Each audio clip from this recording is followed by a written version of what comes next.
পাড়ার কারোর কোনো দায়িত্ব জ্ঞান নেই, বুঝলি তো? তুই আছিস বলে আমরা বেঁচে আছি। শোন বাবা, ওই কচি পাটার ঝোল আর গরম ভাত তুই কিন্তু খেয়ে যাবি। হ্যাঁ, কথা দিতে পারি, তুই কিন্তু বলবে না তো? না না, ডেকে নিয়ে এসো, ডেকে নিয়ে এসো। জামাই, মেয়ে, পাড়া প্রতিবেশী যেখানে আছে সবাইকে ডেকে নিয়ে এসো, যাও। আমি আর সহ্য করতে পারছি না। Enough is enough. একটু সহ্য করো রূপাঞ্জন, একটু সহ্য করো। দুম করে কোনো সিদ্ধান্ত নিও না। ওনার কথায় তুমি কোনো সিদ্ধান্ত নেবে না। দেখো, বলে তো উনি একাই। আমরা কোনোদিন তোমায় কিছু বলেছি রূপাঞ্জন, বলো? তাহলে পটকা জামাই, পাড়া প্রতিবেশী সব এক, সব সেম হয়ে গেল। আরে ওনার কথা বাদ দাও। আজ এই কথা বলছে, কালকে বলবে ভাই, প্রতিবেশী, জামাই সব এক করে দেবে। ওনার কথাকে কোনো গুরুত্ব দিও না তুমি। ক্লিয়ার লোক। এই শুভদা, কি চিঠি এসছে কই দেখি? আমার কোনো কাজের চিঠি থাকতে পারে, দাও দেখি। যা যা যা, ভাবিনকে দে। দে দেখি। আমি দেখছি, দাঁড়াও।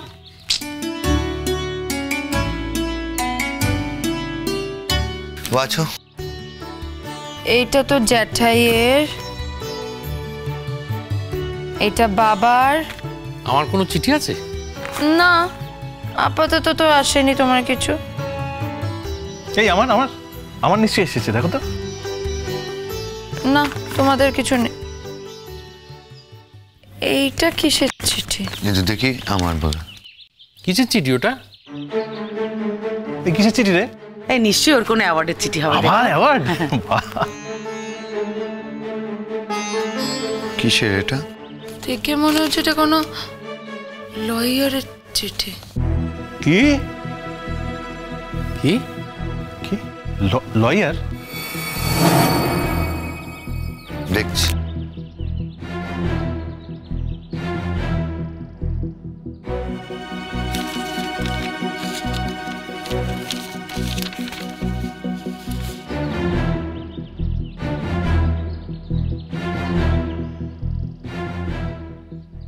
আমার এগেনস্টে অনন্যা কোর্টে গেছে, পরশুদিন হিয়ারিং।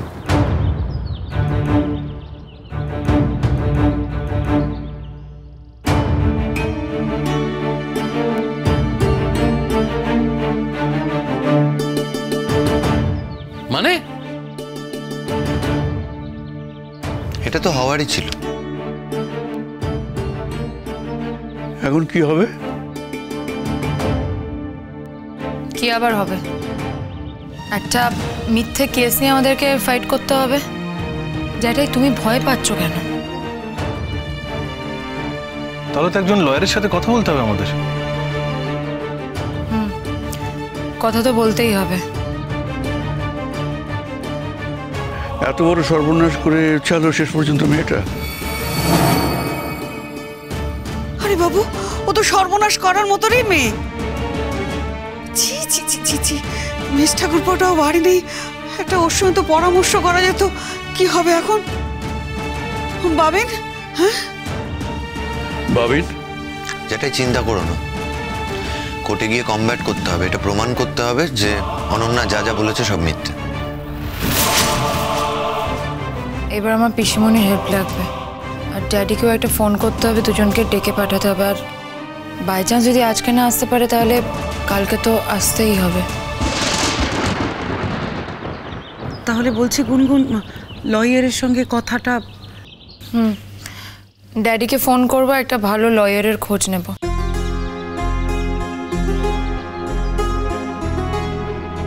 সরি, বারবার আমার জন্য এরকম একটা স্ট্রেসফুল সিচুয়েশনে তুমি পড়ে যাচ্ছ, কিন্তু আমার কিছু করণীয় নেই, আমার কোনো দোষ নেই গুনগুন। আমি জানি তো তোমার কোনো দোষ নেই। যদি সত্যি তোমার কোনো দোষ থাকতো তাহলে কি আমি তোমার সাথে এই লড়াইটাতে নামতাম? আসলে কি বলো তো, লড়াইটা তিন্নি দিদির আমার সঙ্গে। তোমাকেও শুধুমাত্র ইউজ করছে। জ্যাঠাই, আমরা সবাই তিন্নি দিদিকে অনেক বোঝানোর চেষ্টা করেছি, অনেক ভালো ব্যবহার করেছি, অনেক ভালো মতো বোঝানোর চেষ্টা করেছি তিন্নি দিদিকে। কিন্তু তার মানে এই না ও আমাদের ভালো মানুষটাকে ইউজ করে নিজের স্বার্থ পূরণ করবে। তিন্নি দিদি হয়তো ভুলে যাচ্ছে, যারা ভালো না তারা প্রয়োজনে কতটা খারাপ হতে পারে।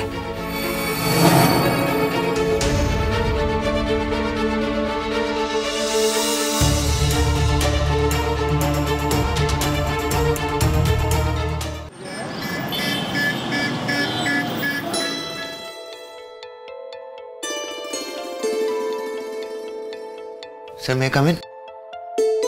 আরে Saujanya, please come in, please come in.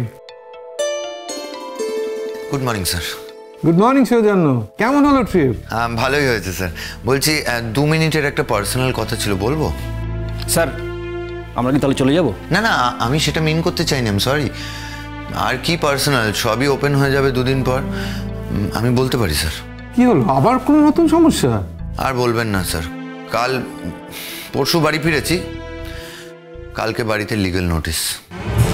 Legal notice?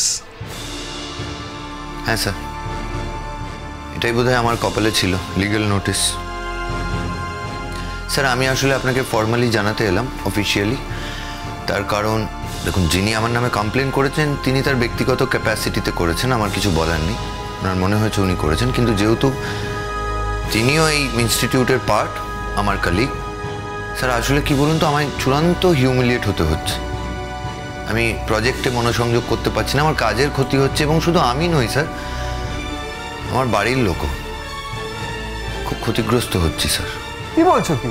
অনন্য তোমাকে লিগ্যাল নোটিশ পাঠিয়েছে? হ্যাঁ স্যার। দাঁড়াও, আমি ওকে ফোনে রাখছি। স্যার স্যার এটা করবেন না প্লিজ, কোনো লাভ নেই স্যার, ওকে ডেকে পাঠিয়ে বা কী হবে? প্লিজ ফোনটা রাখুন স্যার, আরও ঝামেলা বাড়বে। এটা তো লিগ্যাল ব্যাপার, লিগালি কমব্যাট করতে হবে। শুধু নোটিশ নয় স্যার, নোটিশ হয়তো আগেও একবার এসেছিল, আমরা ছিলাম না, মিস করে গেছি, তাই আমায় স্পেসিফিক্যালি কোর্টে অ্যাপিয়ার করতে বলা হয়েছে। আগামীকাল ডেট, তো আপনি তো কালকে আমাদের মিটিংটাও ডেকেছেন, আমি আপনাকে জানাতে এসেছি যে আমার পক্ষে মিটিংটা অ্যাটেন্ড করা সম্ভব হবে না স্যার, কারণ আমায় কোর্টে যেতে হবে, এটাকে জয় করতে হবে স্যার। তুমি একটু ওয়েট করো, আমি ওদের ডেকে পাঠাচ্ছি। দেখেছেন তো কি কাণ্ড, অনন্যার মাথাটা সম্পূর্ণ খারাপ হয়ে গেছে, এবার তো ইনস্টিটিউটকেও হার্ট করছে। ঠিকই স্যার, খুবই খারাপ লাগছে আমাদের, এটা তো হতে দেওয়া যায় না। আপনি কি করে জানলেন দুজন মানুষের মধ্যে কি ইকুয়েশন? আমাদের সামনে যেটা হচ্ছে আড়ালে যে সেটাই হবে তার তো কোনো মানে নেই। আড়ালে নিশ্চয়ই অন্য কিছু ঘটছে, তাই এরম একটা সিদ্ধান্ত নিতে পারে। You never know. Excuse me, তার মানে আপনি আমার কথাগুলো অবিশ্বাস করছেন? বিশ্বাস অবিশ্বাসের ব্যাপার নয়, তোমাকে আমি একজন কলিগ হিসেবে চিনি, আর একজন কলিগের সম্বন্ধে সব কিছু জানা এটা সম্ভব নয়। যেমন তুমি আমার সম্বন্ধে সব কিছু জানো না, ইনস্টিটিউট লাইফের বাইরে আমি কি করি না করি সেটা তুমি জানো না, আর তোমার জানার কথাও নয়। আর তুমি ইনস্টিটিউটের বাইরে কি করো না করো সেটা আমিও জানি না। আমি জানি, আপনারা নাই জানতে পারেন, আমি জানি। কেন জানি জানেন? আমি মানুষ স্টাডি করি, মানুষ স্টাডি করে বুঝতে পারি কার পক্ষে কি করা সম্ভব আর কার পক্ষে কি করা সম্ভব নয়। আপনি একটু ভেবে দেখুন স্যার, একটা মেয়ে কি শুধু শুধু এতটা ফাইট করবে? না, তার মানে আপনি বলতে চাইছেন যে আমি অনন্যাকে ঠকিয়েছি এবং তারপরে বিয়ে করেছি, এই পুরনো সমস্ত জিনিসকে আমি মুছে দিতে চেয়েছি, তাই বলছেন? দেখো, আমি কিছুই বলতে চাইছি না। যে অভিযোগ তোমার এগেনস্টে এসছে সেটা যে ভুল সেটা তুমি প্রমাণ করো যে তুমি সেই অভিযোগে অভিযুক্ত নয়। না না, আপনি ভাবছেন কি করে আমি প্রমাণ করতে চাই না? অবশ্যই প্রমাণ করতে চাই, আর সেই কারণেই স্যার আমি আপনাকে জানাতে এসেছি কালকের মিটিংটায় আমি আসতে পারবো না। খুব ঠান্ডা মাথায় ডিল করো সৌজন্য, বেশি উত্তেজিত হলে কিন্তু তোমারই ক্ষতি হবে। আর কি ক্ষতি হবে স্যার?